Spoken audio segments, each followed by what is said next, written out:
Giovedì 14 febbraio 2019, una data che per il Veneto potrebbe diventare storica. Alle 19 è convocato il Consiglio dei Ministri, tra i punti all'ordine del giorno la bozza dell'autonomia della Regione.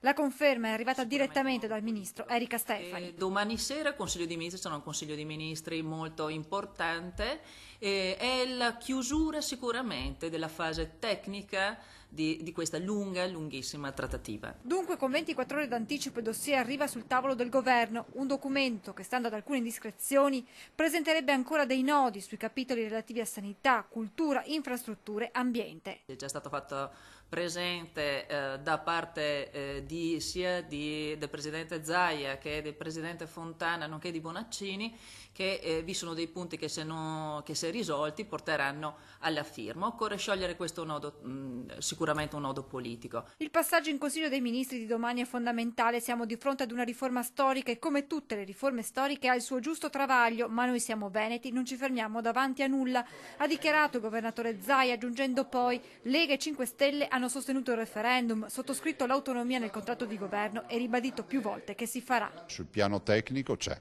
tutto, perché oggi abbiamo una bozza. Ci sono dei punti sui quali non c'è ancora l'accordo, però io sono un inguaribile ottimista e penso che alla fine troveremo un accordo, anche perché non è una richiesta di Luca Zaia per quanto riguarda il Veneto, ma è una richiesta di 2.328.000 veneti. Rispetto al documento presentato dalla Regione ci sarebbero delle correzioni apportate dai ministeri chiave su più materie. Mancherebbe il via libera del Dicastero delle Finanze sul sistema di compartecipazione ai tributi e l'autonomia tributaria, frenata anche nel capitolo sanità, per cui la Regione potrebbe gestire l'assetto istituzionale e l'organizzazione ospedaliera, i neolaureati in corsia e i ticket.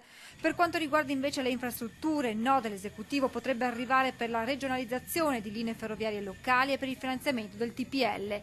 Correzioni che potrebbero mettere in discussione la stessa intesa. È scritto in Costituzione che una regione può chiedere le 23 materie. Ricordiamo ai cittadini che in Costituzione c'è addirittura l'elenco delle 23 materie.